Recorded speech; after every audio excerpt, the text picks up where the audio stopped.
முக்கிய செய்தி. திருநெல்வேலி தொகுதியில் வெற்றி பெறவில்லை எனில் கட்சி பதவிகள் பறிக்கப்படும் என்று முதலமைச்சர் தெரிவித்திருக்கிறார். திருநெல்வேலி தொகுதியில் வெற்றி பெறவில்லை எனில் கட்சி பதவிகள் பறிக்கப்படும் என்று முதலமைச்சர் தெரிவித்திருக்கிறார். சென்னை அண்ணா அறிவாலயத்தில் கட்சி நிர்வாகிகளுடன் முதலமைச்சர் மு.க.ஸ்டாலின் 1-to-1 சந்திப்பு நடத்தி வந்த நிலையில் இதனை தெரிவித்திருக்கிறார். இது தொடர்பான மேலும் விவரங்களை தருவதற்காக செய்தியாளர் செலினா இணைப்பில் இருக்கிறார். செலினா, வணக்கம். முழு விவரங்களை சொல்லுங்கள்.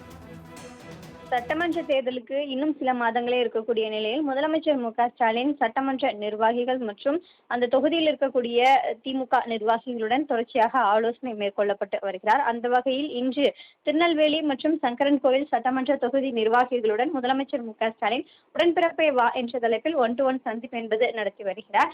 இதுவரையிலும் மொத்தமாக 33 நாட்களில் 73 சட்டமன்ற தொகுதி நிர்வாகிகளுடன் முதலமைச்சர் மு.க.ஸ்டாலின் சந்திப்பு நடத்தியிருக்கிறார்.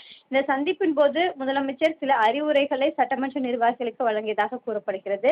அதில் குறிப்பாக திருநெல்வேலி தொகுதியில் வெற்றி பெறவில்லை என்றால் பதவிகள் என்பது பறிக்கப்படும் எனவும், உடன்பிறப்பே வா சந்திப்பில் மாவட்ட செயலாளர்கள் உட்பட அனைத்து நிர்வாகிகளுக்கும் முதலமைச்சர் மு.க.ஸ்டாலின் நேரடியாக எச்சரிக்கை விடுக்கப்பட்டிருப்பதாக கூறப்படுகிறது.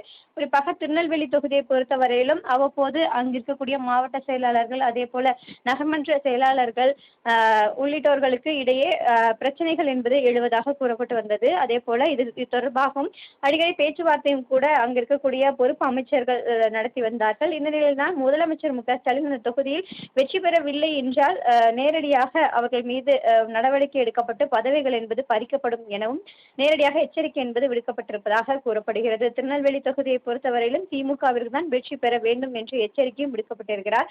அதே போல திமுக கடந்த முறை வெற்றி பெற்றிருந்த தொகுதிகளில் கூடுதலாக வாக்குகள் பெற வேண்டும் என்ற தொடர்ச்சியாகவே அவ்வப்போது அறிவுரைகள் என்பது வழங்கப்பட்டு வருகிறது. அதே போல பார்த்தோம் என்றால் திமுக வெற்றி பெறாத கடந்த முறை தேர்தலில் வெற்றி பெறாத தொகுதிகளிலும் இந்த முறை கூடுதலாக கவனம் செலுத்தி அதிக வாக்குகள் வித்தியாசத்தில் திமுக வெற்றி பெற வேண்டும், 200 என்ற இலக்கை கையில் வைத்திருக்கக்கூடிய நிலையில் திருநெல்வேலி தொகுதியை பொறுத்தவரையிலும் வெற்றி பெறவில்லை என்றால் அங்கிருக்கக்கூடிய மாவட்ட செயலாளர்கள் உள்ளிட்ட அனைத்து நிர்வாகிகளின் பதவிகள் என்பது பறிக்கப்படும் என்றும் முதலமைச்சர் எச்சரிக்கை விடுத்திருக்கிறார்.